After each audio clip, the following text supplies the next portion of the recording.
It's time for the big one. Ferrari LaFerrari, McLaren P1, and the Porsche 918.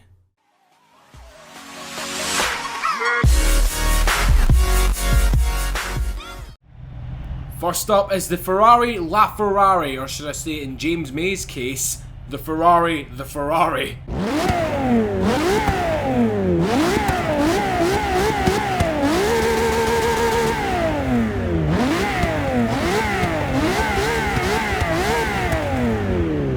Sounds pretty damn incredible. Let's get going.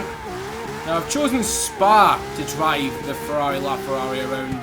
Just a great track in terms of combination of corners. And of course we've got Eau Rouge. We've got the famous Eau Rouge, which Formula 1 cars even struggle to get around without crashing into the wall. So hopefully we don't do that. Go, brake down in the fifth. In the corner there. Oh yes, this thing is very easy to drive at the limit, and that's why I like it. It's not really one of them cars which scares you when you're at the top end. For example, the Lamborghini Murcielago LP640, that is quite an animal when you're at the limit. Even with four-wheel drive, it does like to spin out. Oh my god. The grip and everything, thanks to the active aerodynamics, the rear spoiler and everything, the active rear bumper and the front splitter and everything, it's bloody mental. Absolutely mental, man. Now I have to say, out of the three, this thing by far sounds the best. It's just roaring. It's like a freaking V12 bear. It's like, give me some honey or I'll kill you, bitch. Oh! Right, so on to the things that we want to know, the specs. It's got a 6.3 litre V12 with an electric motor, 963 horsepower, 663 pounds-feet of torque, 0 to 60 in 2.9 seconds and a top speed of 218 miles an hour. It's also the lightest of the three at 3,031 pounds. God, I feel like a nerd saying that, but I love it at the same time. Because we're all car guys and girls here, aren't we? We love talking specs. We love talking specs. So let's go down into third gear. Taking it nice and slow around this couple of corners here. Good. Oh god! As soon as you mash the throttle, that happens. Okay, interior time. Let's do this. Next rival is John Iwana. It's a guy from turn 10. Let's see if we can beat him. That is our goal. I've actually watched a couple of Twitch streams with him in it. He's actually mentioned me a couple of times, so big thanks, man. Not done it recently, in the past few weeks or anything, but yeah, he used to do it. Come on, Fezza! What can we get coming up? Long straight here. I don't think we're going to hit 200, that would be great if we did. Nice and easy. Okay, whoa!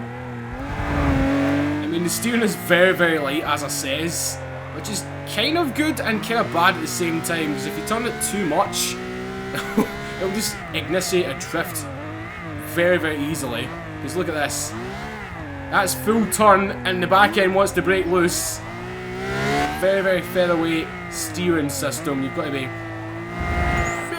very careful. Fingertippy movements to drive this thing. Ooh, a wee bit wobbly there. Baby, come on, baby, come on. Ooh, yes, now this interior is mental. In my opinion, it's not the best interior of the three. I'll tell you which one I prefer out of the P1 and the 918 when we drive them in a minute. But this, it's not that bad. It's not that bad. The steering wheel, massive. Chunky, kind of like a squarish looking steering wheel. I do prefer rounded ones myself, but I suppose this gives you more of a Formula 1 style. You know Ferrari with Formula 1, they're normally king of the hill. But, I must say, just having 963 horsepower at your disposal is crazy. Because you can just kick it into 6th or 7th gear and you can cruise along no bother, right? But drop it down to 3rd or 4th and bam, your neck snaps. Yes! Oh, it's so good for oversteer. We'll actually test that out up here right now. Maybe a Hoonage lap. As you all know, a third lap is always a Hoonage lap. It is mid-engine, remember, so it can be a wee bit scary in terms of getting sideways. But in real life, the LaFerrari is meant to be very, very controllable in mid-drift. So that is very comforting to know for this game. Over the bump we go. Surprisingly good there. What a lovely day. What a lovely day. Here at Spa. Drifting a Ferrari LaFerrari. Oh yeah. God, if I could only do this in real life. Please, Top Gear, anyone, please reach out to me. Anyone that's got a LaFerrari. God damn.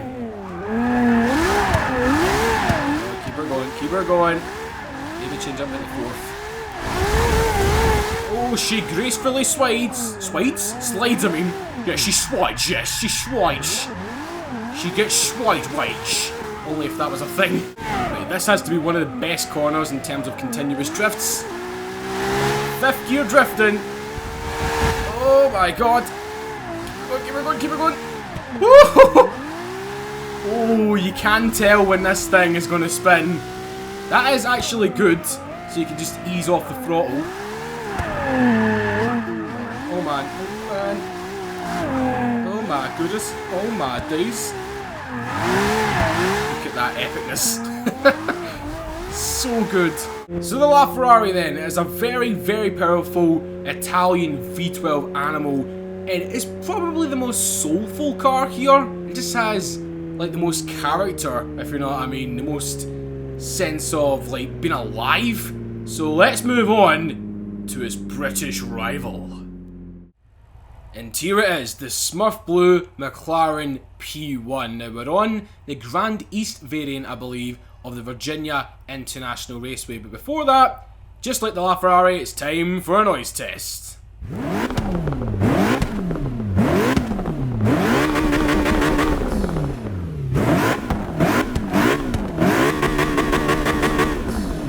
Now as you can probably tell, the twin turbos do take up a lot of that engine sound. Let's get going. I've not driven this variant of Virginia International Raceway yet, guys, so it's going to take me a while to get used to it. Oh my god, you really need to brake hard for this corner. Holy moly, thank god we've got the air brake.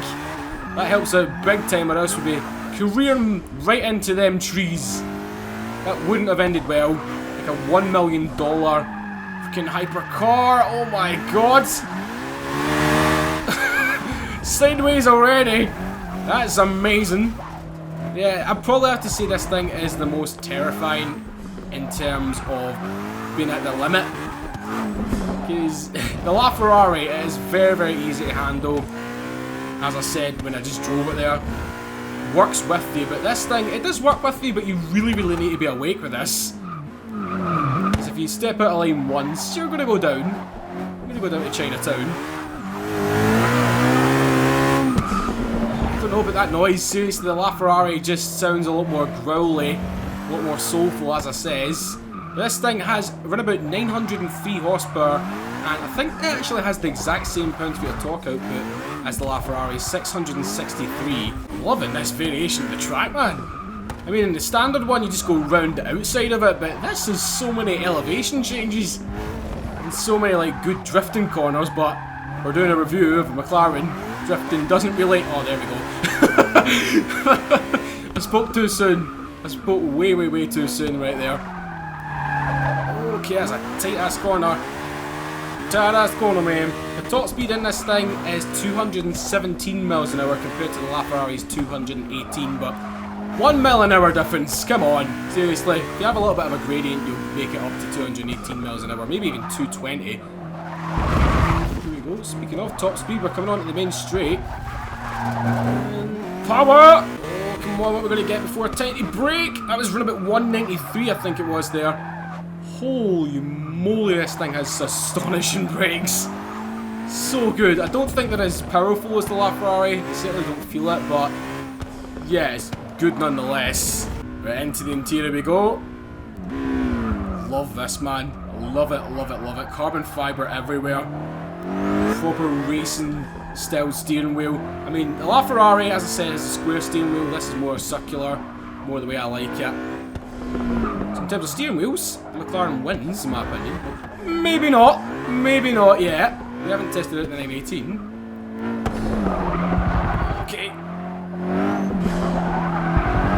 That's quite a technical track, man. It's pretty technical. It's testing out the car pretty well. Oh my god. Now, this thing does weigh 3,296 pounds, which is a little bit heavier than the LaFerrari, but it is less weighty than the Porsche 918. So it's in the middle in terms of the two. I mean, you can feel, even in a game, you can feel the lightness between the P1 and the LaFerrari.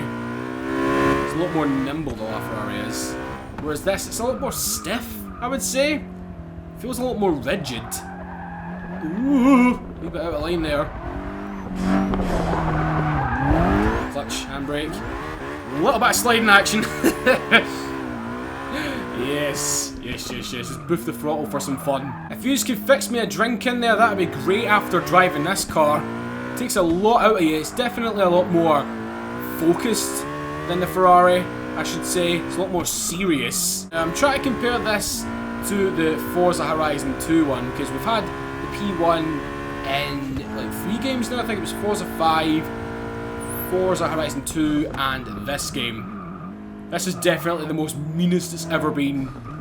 The most concentration you need. Oh my god. That corner, every time I can't get it right. Seriously. Righty then, let's have some tail sliding fun. There we go. Big Mac is getting sideways. Burger is getting sideways, what the hell? This has to be by far my favourite bit of the track. Just over the hill, down here, big drifting combination corners. Yes, here we go. Oh, look at that. It's just one of them moments where like, wow, man. Wow, freaking wait. Don't go on the grass, don't go on the grass. Don't make the car dirty. We don't want that to happen. It's very shiny blue colour. I want to make it stand out a little bit, rather than go for the standard black or orange or everything. Let's go bright blue, the Smurfmobile. Okay, I might be a little bit more ballsy this time, try and brake a little bit later. 194, we bet 193. Oh my god, don't die. Oh my god. Oh, I got a new badge. VIR Racer. At least we achieved something in this. So, the McLaren P1, definitely a lot more razor edge and a lot more focused than the Ferrari. So it's time to move on to the new boy in Forza Motorsport 6, the Porsche 918 Spider. So it's suddenly turned to night time here at the Abu Dhabi circuit, and we are with the Porsche 918 Spider. This, in my own personal opinion, is the best looking car of the three. It's very clean looking, everything is where it's meant to be, and the retractable spoiler just adds to that. It's very nice indeed. It's also got the best rims of the bunch. Looks very cool. So let's go ahead and do a noise test with it.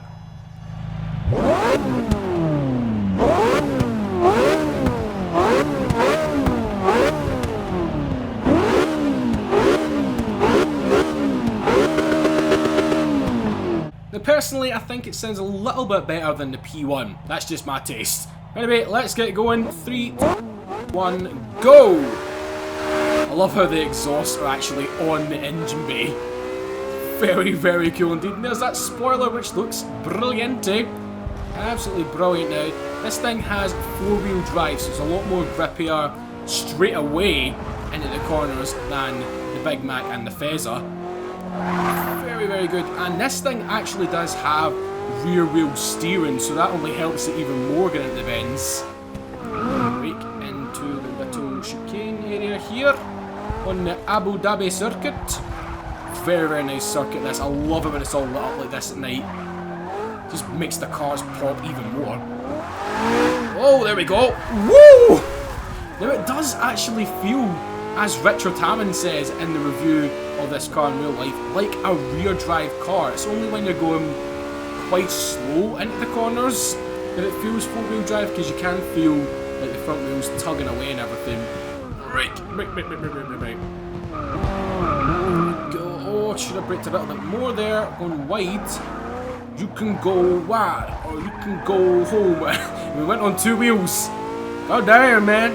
God damn, man. Anyway, 0 to 60 in this thing. 2.8 seconds. Top speed of 211 miles an hour. So, we're a few miles an hour off of the other two, but top speed isn't everything, man. Top speed isn't everything. If the car isn't enjoyable to drive, then what's the point? Seriously. This is very, very enjoyable to drive. So good. Look at that. The Rave Club in Abu Dhabi. I really want to go to this track in real life, man. Especially at night like this. Chris Harris, I envy you so much. I really, really do. Because he came here the other year, I think it was, to test out the P1 and the 918, I believe. So yeah, very, very lucky guy, man. Now, in terms of the engine, we got a 4.6 litre V8 with 2 electric motors, one on the front axle and one on the rear axle. This gives it quite a lot of torque. Let's just say it has 829 pounds-feet of torque and a horsepower output of 887. That is a lot of pounds-feet of torque, seriously. Compared to the LaFerrari and the P1 with only 663, this has 829. So basically, nearly 200 horsepower difference. And now we jump into the best interior of the three. Yep, look at this. So lovely, man. I mean, I know the P1 has a big touchscreen and everything. This kind of does as well on the center console there, but oh, I love it. It just wraps around the driver. The LaFerrari is a bit more bigger and bolder. The P1's more... I don't really know how you would describe the P1. It's a lot more angular or something like that. It's a lot more weirder looking than this, but this is just clean. You can see out of it quite a lot. It is brilliant. Very, very nice indeed. I love the interior in this thing. It's more civilized. That's the word. That's the word I'm looking for. A lot more civilized than the P1 and the LaFerrari. You can actually use this thing every day. I'm not saying you can't use the LaFerrari and the P1 every day, because you can, but this just feels like the sort of car that was actually made to do that. It's a supercar or hypercar in this case, which you can actually do that. Into this corner here, turns in. I just can't get over how well this thing turns in.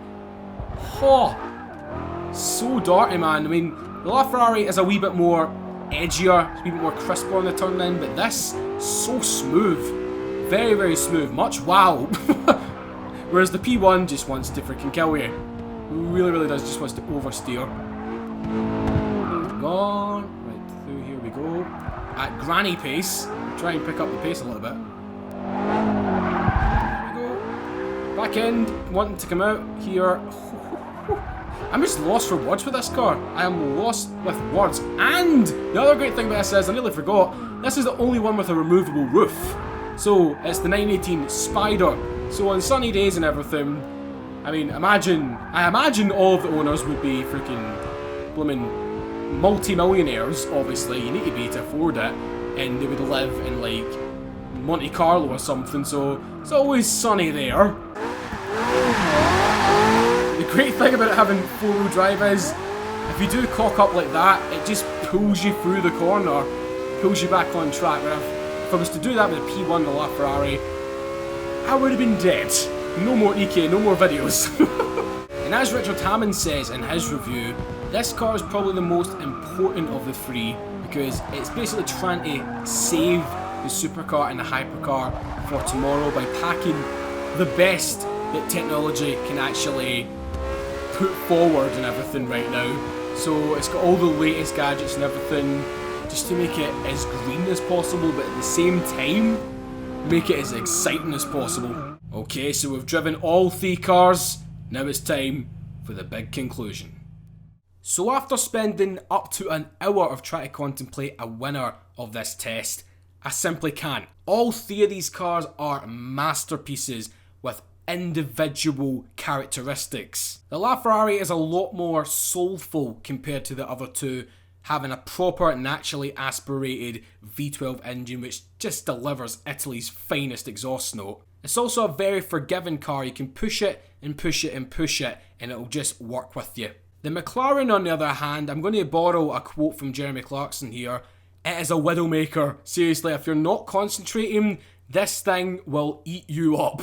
You need to be on your ball all the time with this car, because the back end, as you've seen when I was driving it there, it comes out so easily despite having that big air brake. Although it is a very unique looking car, it's like nothing else out there, definitely stands out from the pack. And I admire the Porsche because it is trying to save the supercars for the future today. So we're basically getting the future today, and it is epic. I love the interior, I love the looks, I love nearly every single thing about it. I've not really got anything wrong to say about the Porsche. The handling is superb, it turns into the corners very, very smoothly, and for a four-wheel drive car you really can kick the arse out, no bother at all. And who doesn't want to do that in these sorts of cars? So just like Chris Harris and his buddies in that big video, I'm going to be calling this one a draw, and I'm going to be leaving it up to you guys in the comments section below. Let me know which one you would take. Although I am edging towards the Porsche a tiny bit, I love them all equally. They all are different in their own ways, and that is actually for the better, because some people might prefer the one car to the other. It's just all down to personal preference and your own style. Thank you so much for watching, guys. I will see you in my next video. As always, peace.